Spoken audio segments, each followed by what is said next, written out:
Hi there. Hi. Thanks for having me. Yeah, thanks for coming. Yeah, That's great. it's kind of interesting how we found ourselves here in Boise campus, but Yeah, it's a we had beautiful to. setting day after Thanksgiving. So we have Max Mohammed. Mohammadi. Mohammadi. Wanna Thank read? you. Yes. With us. Just have a few questions for you. Sure. So originally where were you born? I was born in Tehran, Iran. Okay. 1959. 1959. Yes. Okay. And 10 days before New Year. 10 days before New Year. Okay. 1960s. Nice. All right. When did you first come to America? I landed here in the United States in August 5th, 1977. 1977. Mhm. So you were, I don't want to do the math, so No, how old were you? I was 16, Okay. almost 17. And- I came here and landed in LaGuardia Airport and stayed there briefly, and then I got on a plane, traveled west, and landed in Idaho. And I actually went to high school 60 miles west of Boise, Sorry, where? Fruitland. Fruitland, okay. And that's where I graduated in 1978. That's A very cool. great community, very welcoming, made a lot of friends, and but Idaho represents beautiful people. So And you came by yourself? I came by myself. By yourself. I was young, Yeah. I was a young boy. So when you came to Idaho, where did you live? You moved to Fruitland? Actually, I moved in Fruitland, but I stayed with my uncle's in-law. Okay. He happened to be the high school principal. Really? Yes, Oh, he how was neat. LeGrand Larson. Okay. And I stayed there, had a wonderful time, and all the friendships that I developed with kids at my school. And then, of course, we had to study and Mm-hmm. do all the great things that we had to do. And then I attended sport to kind of keep my time busy. Okay, what sports did you? I played football Okay. and I also did track. Awesome. What Um, events did you? I actually Track. became a kicker. I don't know if you Oh, want to know yeah. the story Yeah. on that. Yeah, I'd love to hear It the was story. it was interesting because the days that I'm not a millennial kid, but Yeah.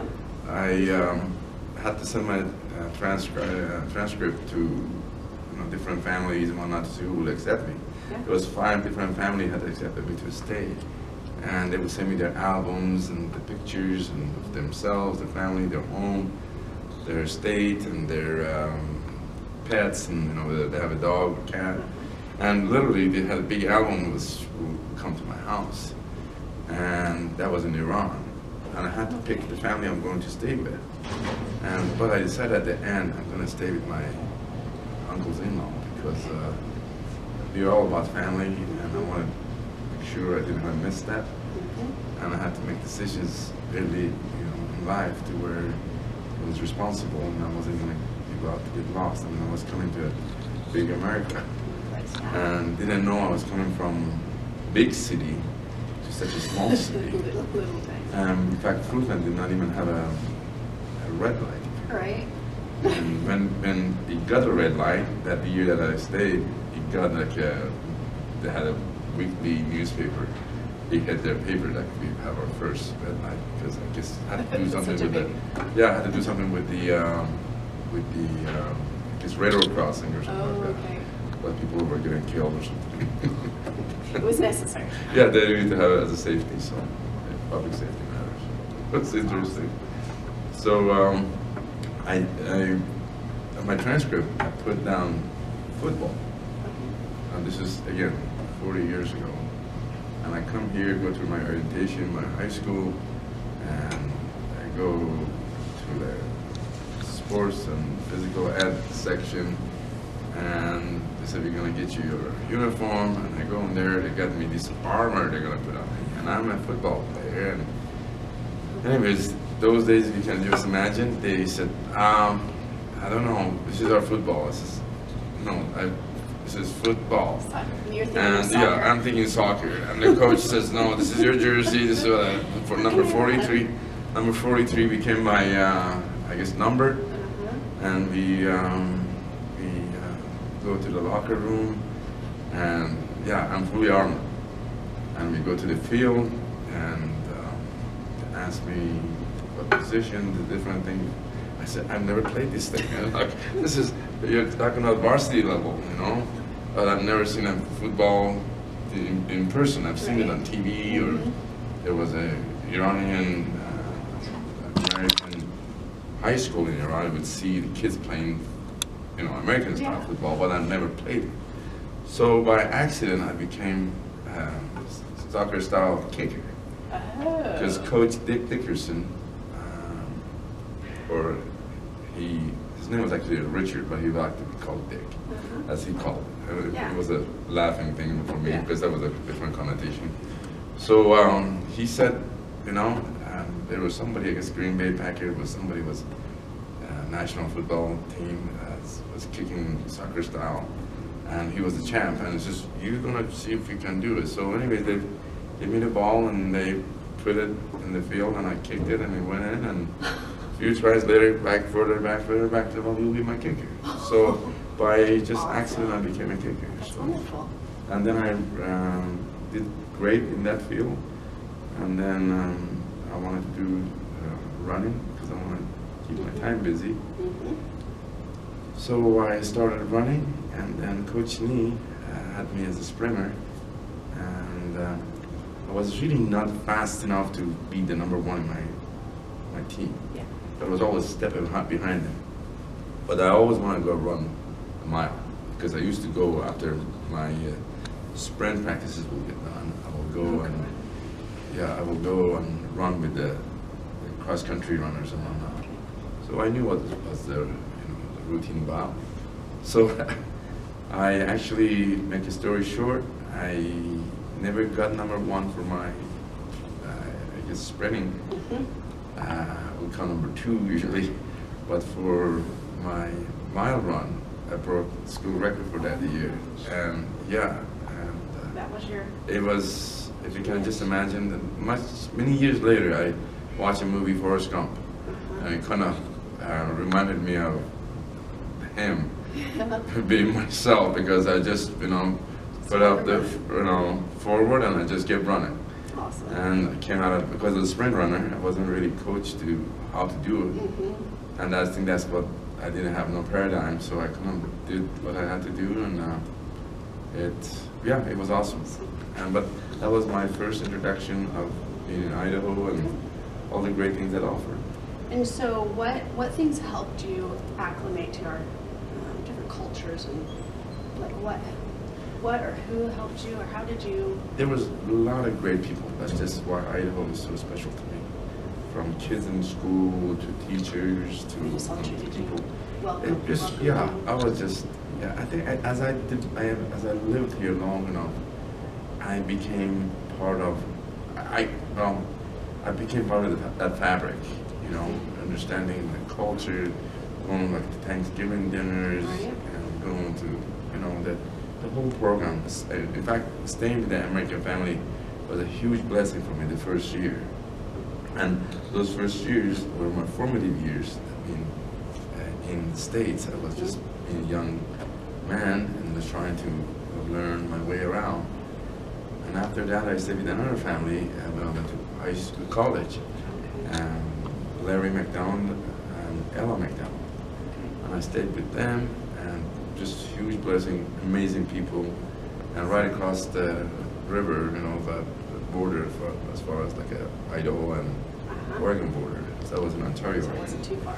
No. It was, I could see the family and all the people I had.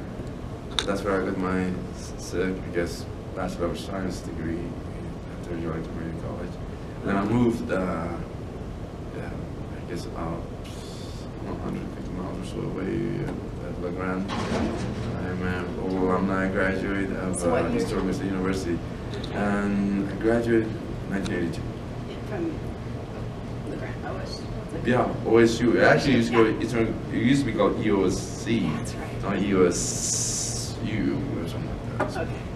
Eastern State University. And you graduated, what degree did you graduate? I got a business economics degree, emphasis in personnel administration and economics. In fact, the reason I knew my way around this campus because I actually did take 2 summer classes, 2 summer sessions 4 different classes here at BSU, 2 economic classes and 2 marketing classes. That was before OSU. No, while I was at OSU, I would come During the take my, summer, I would okay. come summertime to Boise, stay with my uncle and my aunt. And yeah, that's part of it. My, I guess, love for Boise State, Boise started because I eventually, after graduating from Eastern State University, I ended up moving to Boise. What does Idaho mean to you? Everything. I consider myself a big cheerleader of Idaho, a Yeah. big trumpeter of all this great quality that it has. A lot of people outside of the borders of Idaho when I travel, just, why Idaho? Why did you move to Idaho? There's Idaho. nothing there. Yeah. In fact, I had a conversation just last week with a producer back east, and they were doing an interview over the phone with me, and I said, of all places, why Idaho? And I had told them a story, and I also make a joke out of it. Actually, my plane landed here, and I had a flat tire, I never forgot. But yeah, Idaho represents so much for me. Freedom, if you will. I love its openness and all its, I guess, wealth of its natural resources, and as beautiful as it is, all the rivers and all that, just all its beauty, and just to me is fantastic. So now when I was working for corporate America, I used to travel a lot, and I would always come back to Boise just because, like, wow, I'm so lucky. This was before even, I mean, as Idahoans, I mean, I feel very comfortable, and I'm a proud Idaho kid, I guess, if you will. Yeah. Awesome. Okay, outdoors. What type Outdoor? of things do you go? Camping, hunting, fishing? Well, actually, my former wife and I, they were again from Idaho. They loved to camp and doing all that. So when the kids were younger, we did quite a bit of that. Okay. Then I still have gone. Obviously, I've used all the beauty of Idaho that's to offer. But I'm one of those guys that doesn't take much vacation or time off. I'm always busy. I'm just doing things that I have to do. But when the kids were young, we did quite a bit of it. We had the RV, if you will, the mobile home. What is it? A trailer, mobile trailer. Yes. The one that you pull behind. Yes. Yeah. Yeah. Yeah. So we started with tenting. It started with Okay, the tent, process, and that was an experience. And I was like, just had never been like in a natural setting like that. So I remember the first night I get out camping, the air was so fresh, I felt like I couldn't breathe. Because it was so fresh. It was seriously, I had to get like, and then put a sign around that said like, you're gonna have like bear and don't feed the bears and different things that may have been. So, and then even that breathing problem became a little bit troublesome, because then I started, sorry for saying it, but just the experience of it, but then I had to pee a lot. But then thinking about it, I had to go a step out of my... You didn't want to get out of the tent? Yeah, so it was all of that stuff that I had to kind of go through, but it became part of our family's event. And Cindy, she loved to go in the nature. Yeah. And every opportunity we had, she would arrange time to go and take kids and so to be outdoors. And for that, we were richly blessed. And my kids still love outdoors and free-spirited, and I have 2 daughters and 2 grandbabies. Monica and Erica are my daughters, and then I have Cambria and Vivian are my grandbabies. Beautiful babies. I love them. My oldest is 30, my youngest is 26. Beautiful. 26. Yeah, you- Yeah, they just turned. Oh, wonderful. Can you describe, you kind of already did that, describing Idaho to people outside of Idaho, what would you tell them? They gotta come see what it is. Just They have to gotta, experience it. they have to come, yeah.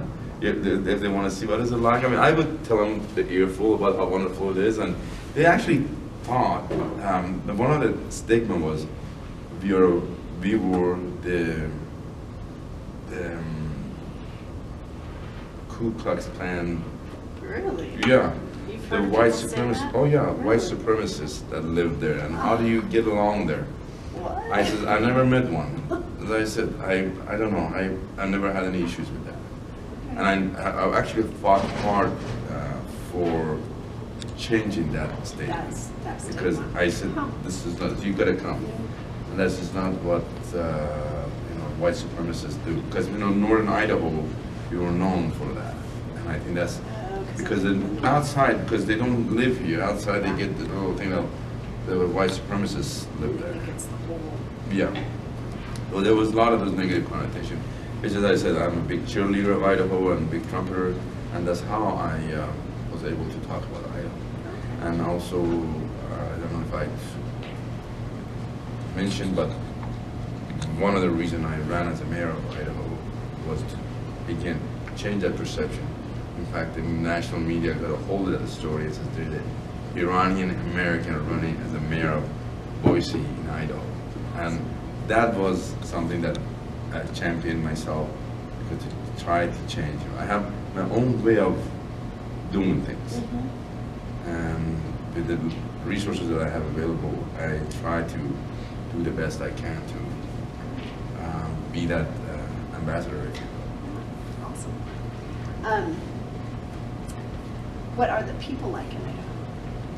Beautiful, fantastic, in so many ways, welcoming, big smiles, and that's just actually, I've done actually restaurant, bar, and hospitality industry for 32 years, and when I entertain a lot of people that would come, in fact, myself and Dave Creek and his family and Pug Osling and that started Grapescape.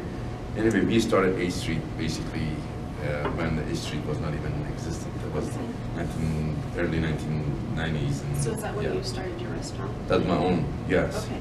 And So what was the name again? I had the Casbah and Opa restaurants. Okay. Yeah. So when we had that, I'm trying to focus on where was I going with that conversation about Right, when the people. The people. Yes, and so there was a lot of people will come. Because we were epicenter of Right. Idaho. The people would come and they loved downtown and all the stuff was happening, even in the 1960s. 1997 I started downtown. So even then, the people would come downtown, thanks to the fact that downtown was just burgeoning, was just starting, and things were getting really nicely done. The CCDC had invested, in all the sidewalks and downtown development agencies and whatnot. So they have done downtown beautification through the grants that they got through government and whatnot. So downtown became a very comfortable place to be, and so we get a lot of visitors that will come see Idaho and see the close proximity to Capitol building and all the little things we had to share, and including flight attendants, quite a bit of them. And you could hear every time from flight attendants, and actually every time we come to Boise, and it's amazing when the people, because they change, because they're on a plane, they stop somewhere and some people get on, some people get off. You can see that energy. It's that people are just so nice. When they're coming, they're welcoming, they're just saying thank you and sorry. And So you had an opportunity to talk to those people that actually come into your restaurant? Yeah, hundreds of thousands of them, because we were in a very public spot. And to get that, and to get that, I guess, validation from a lot of thousands and up and hundreds of thousands of visitors, and including some of the high-name celebrities that will come. Really? Oh yeah, I have done stories on those. But yeah, they will come and they were in love with Idaho. And it was, as I said, I'm talking about from 1997 when I had my operation downtown, and to 2014 when we closed operations. But even before that, 1991 when I started my first location on Orchard and Franklin. Okay. But yeah, that's what's really Idaho is all about. People love this, and we have no pollution. We have it's safe. Mm-hmm. And those are the things that, I wanted to make sure my children were exposed to. Because as I said, when I was working for corporate America, we could travel across the country and different cities. You see the things that it wasn't part of my, it wasn't my standard for living for myself or my children. This is good. And these were the things that, the values that I found in Idaho, and I didn't take it for granted. So. Can you share a moment where you had a really meaningful or touching conversation with someone in Idaho? My life is filled with a lot of those beautiful moments because, again, I was in a very public setting. Mm-hmm. I 32 years of doing restaurant and lounge business, working for a very busy restaurant. It was corporate level, and then going into my own, which we had a very successful operation in our Opera Lounge and the restaurant. You get a lot of blessings, and sometimes those, I'm a very huggy, touchy kind of feeling guy, Mm-hmm. and I always love to give hugs, and handshake is to me is just, I know it's inappropriate. So I like that, and you hear an elderly person says, "Well, thank you for reaching out to me. I haven't been hugged for so long," and I take it for granted, But there are people out there that you don't know what you do that inside of one's mind and body. And I really, a lot of people, because especially after September 11, and when the hostage crisis had happened in Iran, there were people who were close in my circle. I had unconditional love and support, and then it would come from strangers, and they will give you that, high five, and like, hey, you need anything, I'm there. And September, one other thing happened. September 11 happened, and I had nothing to do with it. Foreign people had nothing to do with it. It was a group of people who did some heinous act and unforgettable. But I remember, for instance, you say that high five thing. Just remember when one of the squadron commander at Lanholm Air Force Base, Mark Slocum, he was my client or guest. He would come to the restaurant, and he wanted to know I wasn't protected. So he came to my restaurant. This is, in fact, I spoke in my speech when I spoke September 14, and the nation stood by and I memorialized what happened after September 11. You're talking like literally 2-3 days. And when I was speaking there, I talked about that flag. Because Mark Slocum gave me that. He brought a flag. He said, "Max, this flag is from Desert Storm in the World Theater in that area." And that flag was in my cog. It was in my restaurant that I had in operation during the dark days of September 11 and thereafter. Very, very neat. That's awesome. So the next thing, what community activities do you participate in? And you were sharing a little bit of that before. Yeah, that's the community activity. Yeah, when I came here as a young boy, and I know my parents used to do a lot of this stuff. My family was Jewish, and they did stuff in their homeland. And I came here again as a student, and then finally became a U.S. resident, a citizen. But I was looking for something to do, and I found a passion that my giving was going to be Thanksgiving.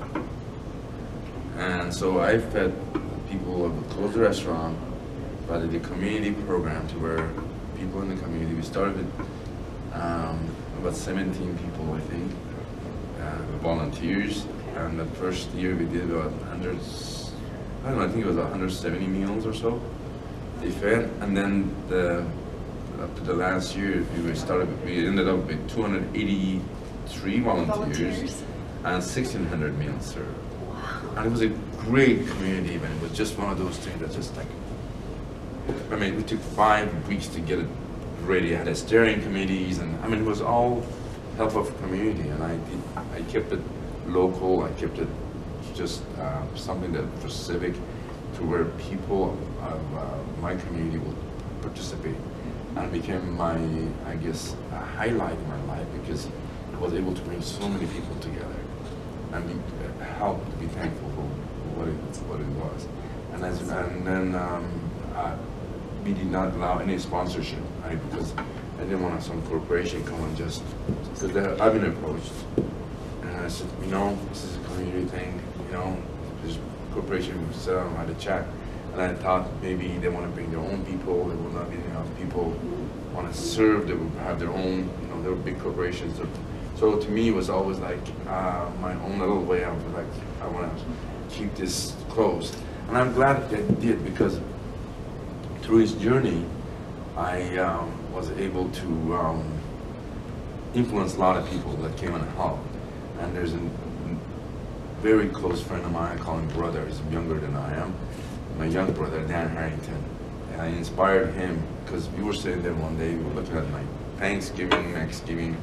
We were sitting at the bar talking about different names and whatnot. He says, look to see if maxgiving.com is taken. So he's probably taken. So he's really good with technology. Yeah. I'm not a millennial, but the younger folks are. So he looks over there, and then he didn't say anything. Like 2 minutes later, he sent me the link. He says, well, you're now proud owner of I said Maxgiving. that for you? Yeah. Right there. So he bought the name that I came up with. So, but here's the success story part of that. I didn't realize, we kind of talked about it, how you touch people in the mind and body, and you know what they're going through. You know, my thing was active giving. But for Dan, he was trying to look at to see what to do to give back to the community, and he wanted, in his mind, he always wanted to do a nonprofit. He has a heart of gold. So he asked, he says, what do you think, and we weren't going to use that anymore. He goes, what do you think the name could be used for my nonprofit? And he told me what he's doing, he's going to raise money for other nonprofits that are in the valley and across the country. I said, absolutely. I didn't have no notion of like even thinking, Right. yeah, it's yours, Yeah. it's whatever, because we came up with it, and that's the way it ended up with, and he wanted to do something with it. Well, now maxgiving.com, if you go to it, in a few years that has been in inception, about 4 or 5 years now, has raised money for nonprofit corporations and foundations. We are way over now, over $300 million raised for nonprofit corporations. Yeah, That's yeah. amazing. So that is here in Idaho. I mean, that's just and we are growing. It's burgeoning. It just, you know, it just kind of, the seeds are planted, and he does a great job. His heart is golden. The people who work there are all awesome people. So that was part of. He has a bigger program he has for his company, but then he had an incubator that became Maxgiving, and then Maxgiving all of a sudden is taken up in its own. And then from that, we also have a gift store. For lack of a better word, it's like a local GoFundMe, but much cheaper, much more affordable, and it's local, and the people who run it is amazing that they do what they do. So. Do you attend a service of faith? You know, I have, and I do it because I love what religions do for humanity. And for instance, my upbringing was, I was born and raised in the Islamic faith, and Islam was what my parents have devoted themselves to and practiced. I crossed the borders and to other faith, to like my former wife was Christian, and my children, I've never have asked them what faith they practice. Is their own choosing as what they like to do. And being someone who has lived here at a young age, without too much of a burden of like traditional, I guess, living, I was able to actually, whether it is Christianity, Islam, Judaism, what do you call I just blanked out, the Buddhism, yeah, Okay. Buddhism. And anyways, all of that, for me, I have a deep appreciation for that. And I basically have crossed bridges between the religious belief and my belief really is a human belief, and we are all here as one, and we are here together. And I don't judge. I don't carry any kind of flag as far as that, an umbrella of a religious, because I think sometimes religion, as good as they do, sometimes people label you, and it's unfortunate. And I just love to touch people on a human level, not a judging level, and what club, an organization, or church, or I guess political affiliation they may have. Okay. Democracy in action. Now, when your kids were young, did they play sports? Absolutely. What did they enjoy playing? They did it all. You know, we had the mom was a soccer mom and whatnot. Yeah. They played soccer. They played school track and field. They played music. They What played. kind of music? They played violin, and they were good at it. They were both first chair. And my youngest also was a cheerleader at Capitol High School for 4 years as well. So they kept things going, and you know, obviously you have to be involved in them. People have to participate in their sport. They did amazing in school, and I'm proud of the fact that every time I went to school and teacher would say, "Mr. Mohammadi, whatever you're doing, bottle it and just pass it out to other parents." Because they were just always, and they never, there was one of those things that they never give me any heartache about while they were going to school. They were kind of self-motivated. It's like pre-programmed. They did all they had to do, and basically I had to sign papers. Yeah, it was pretty smooth sailing. What about arts or summer camps? Did they do? Oh yeah, they did all. Yeah. They did summer camps. The Young Life. They were brought up, and they did a lot of stuff with our parks program, the summer program, whatever was available to them. What do you love about Idaho for your children, and why? Well, safety is number one, the non-pollution, that we have an open space, a lot of natural beauty, and all the basically comfort it has to offer.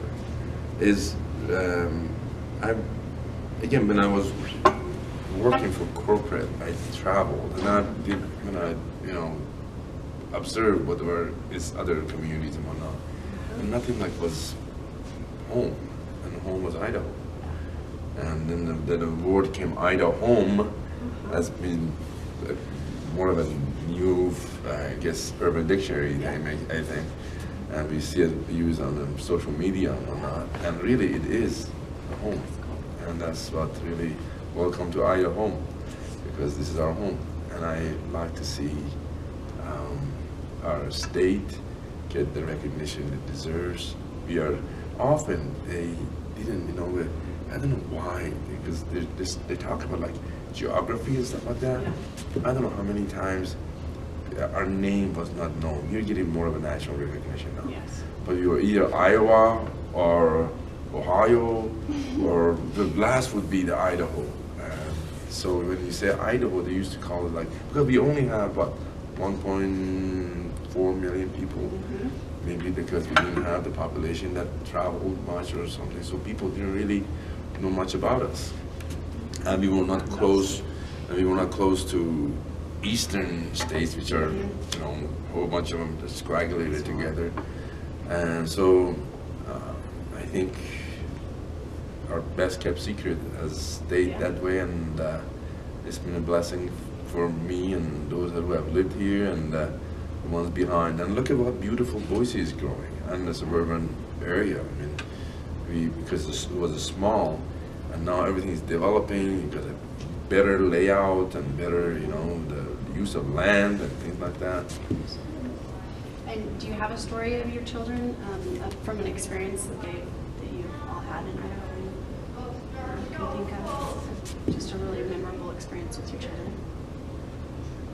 Just Uplifted here I in know, Idaho. but because of what it represents, Idaho, and because I said if I want to tell you a story about my children, you know, every children has a story about their dad. You know, like shopping was one of the things. Like I used to go to the aisles of stores and whatnot with a single dad and trying to shop, and everybody knew me, and it would take 2 hours to something. It would take 15 minutes to get something.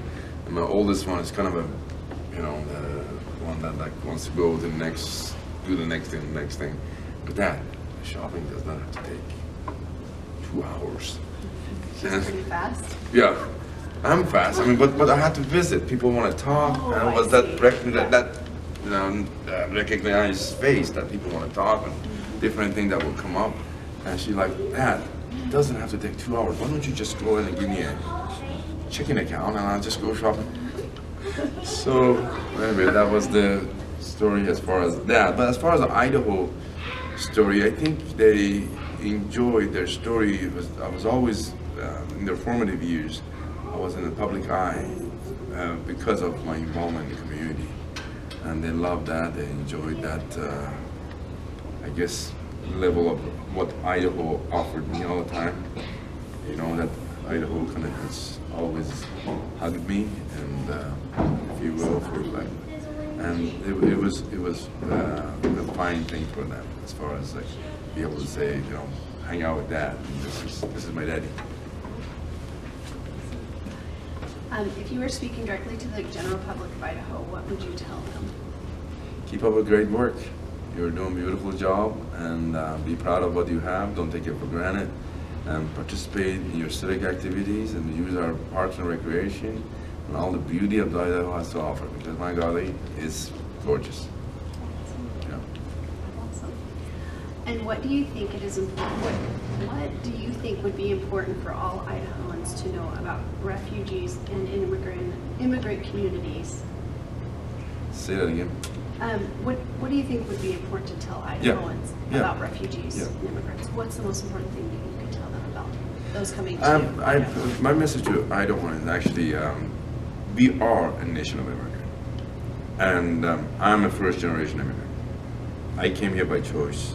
I wasn't forced. I was not being pushed out of any home, whatnot. I made the right steps. I made right decisions, and I think we should not fear refugees, because you also came from a refugee or an immigrant family. And I am a face of that first generation immigrant. I came here, I work hard, I work amazingly tough hours. I've put this body through a lot to get where I'm at. And I did it always with, I guess, conscious mind. I give back, and I give back because it was my nature. It wasn't not that was asked or had to do. It was a choice, and enjoy and feel their culture. Enjoy the conversation with them. Reach out and say, hello, and how are you? Welcome home. Welcome to Idaho. I mean, this is what I really, as I said, I'm a cheerleader of Idaho. I know how wonderful our community is and our state is, and I have nothing, I guess, but positive about it. My entire family lives here, as far as my close mom and dad and whatnot. My brothers, my siblings are all here, my aunts and uncle. I have a great size of a family. In fact, of all the folks from Iran, we probably have the largest number of family members from my side that are here. But they're all here, yeah. and it's been a great experience for all of us. And if you see a refugee, just tell them, welcome home, Idaho. And I really think, and it's okay to shake their hand, because you know, if it's a refugee, they have lost their land. If it's an immigrant, he has made a choice to be here. And I think we should welcome them. And we need to be a steward, good steward, great example of citizenry and I guess humanity and humility in action. And we walk the talk. And this is what really my blessing has been. I've done all I could to date, and I can do more. And until that is done, my work is not done. What do you think refugees and immigrants bring to our community? You don't really have to travel, I guess, have to across the world to experience their culture and their food and whatnot. I think we bring, a lot of them bring dignity, hard work, and because they really don't have any parachute, if you will. They come, they have to work, they have to provide for the family, and again, part of the culture you get to experience, whether you bring it to your home or you go to their home, their businesses, and just think about what has happened to even Boise and all the little experiences we are able to get in our Greater Treasure Valley, for instance. A lot of them have been settled in the valley, and I see a lot of my Idaho citizens that they go to their restaurants, their operations, and they get their spices and things like that. That's how, I mean, the food is the beginning of that conversation. That's a really good practice. You know, yes, yes. I mean, like, look at it, even right here, we have so many Asian different kind of cuisines. All these people were immigrants when they came here.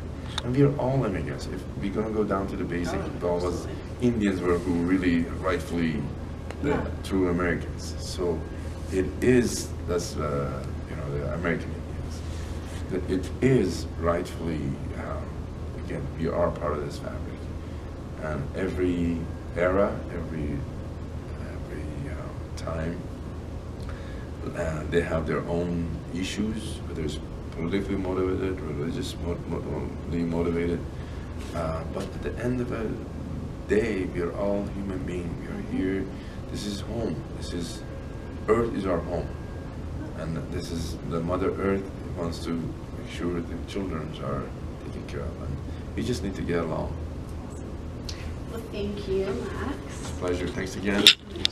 Best wishes in your program and what you're doing. And it was interesting to get this conversation, because generally you just get a different kind of time, if you will. So this was fun.